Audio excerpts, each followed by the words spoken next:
Hello guys, कैसे हैं आप लोग। तो किताबी दौलत पे आपका स्वागत है। तो गाइस, इससे पहले हमने बताया था माइक्रो ऑर्गेनिज्म के बारे में और कौन कौन से हैं उनके नाम बताए थे। ठीक है, सिंगल सेल, क्या सेल, सब चीज़ें पूरी डेफिनेशन बताई थी। ठीक है ना।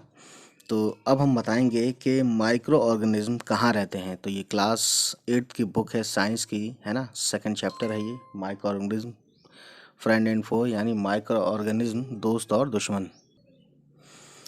तो दोस्तों, देखते हैं इसमें हम और समझने की कोशिश करेंगे। माइक्रो ऑर्गेनिजम्स में be single celled like bacteria. ये कहते हैं कि माइक्रो ऑर्गेनिज्म जो होते हैं वो सिंगल सेल भी होता है, जैसे कि बैक्टीरिया। बैक्टीरिया वो माइक्रो ऑर्गेनिज्म है जो सिंगल सेल होता है। ठीक है। सम एल्गी एंड प्रोटोजोआ, कुछ एल्गी भी हो सकते हैं माइक्रो ऑर्गेनिज्म, या प्रोटोजोआ भी हो सकते हैं, और या फिर मल्टी सेलुलर भी हो सकते हैं। मल्टी सेलुलर और माइक्रो ऑर्गेनिज्म में अगर आपसे कोई पूछे तो आप बताएंगे, जैसे यहाँ लिखा हुआ है, such as algae and fungi. Algae और फंगी जो है ये मल्टी सेलुलर माइक्रो ऑर्गेनिज्म होते हैं। ठीक।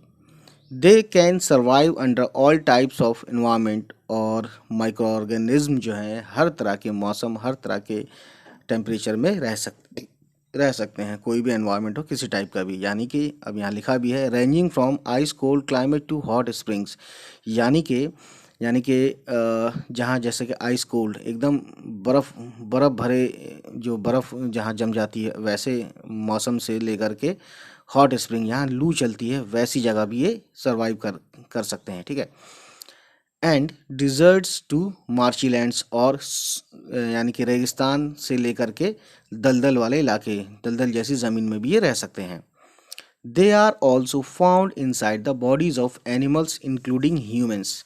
और ये क्या कहा जाता है कि माइक्रो ऑर्गेनिज्म, है ना, यानी ये वो कीड़े होते हैं जो हम देख नहीं सकते, इसलिए इनको माइक्रो ऑर्गेनिज्म बोलते हैं। तो माइक्रो ऑर्गेनिज्म जो है जानवरों के साथ साथ इंसानों के अंदर की बॉडी में भी रहते हैं, रह सकते हैं या रहते हैं।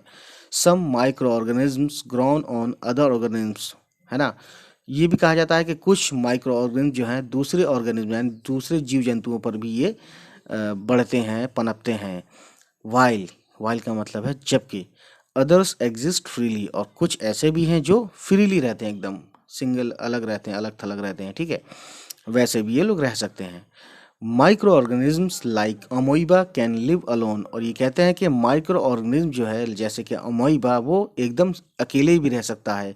वाइल फंगी एंड बैक्टीरिया में लिव इन कॉलोनीज, और साथ साथ ये कहा जाता है कि कुछ माइक्रो ऑर्गेनिज्म जैसे कि फंगी और बैक्टीरिया है वो कॉलोनी में रहते हैं। कॉलोनी में जैसे आप इंसान रहते हैं ना, कॉलोनी में बहुत सारे लोग कॉलोनी में ही रहते हैं, है ना, उसी तरीके से रहते हैं। और कुछ लोग जंगलों में जैसे रहते हैं ना, तो उस तरह से आप समझ लीजिए अमोइबा जो है जंगल में भी रह सकता है, सिंगल अकेले। तो आप ऐसा एक मिसाल के तौर पर समझाने की बात की है। खैर, तो गाइस तो गाइस ये थी कहानी, आज छोटी सी वीडियो। इसमें हमने बताया कि माइक्रो ऑर्गेनिज्म कहाँ कहाँ रहते हैं, किस तरह से रहते हैं। ठीक है। तो नेक्स्ट वीडियो होगी माइक्रो ऑर्गेनिज्म एंड अस, यानी कि ये कीड़े जो हमें दिखते नहीं हैं वो और हम। ठीक है। तो किस तरह से, कैसे जो है फ्रेंडली हैं, दुश्मन हैं, दोस्त हैं, कैसे दोस्त हैं, ये सब चीज़ें बात होगी नेक्स्ट टाइम। चलिए आज इतना ही।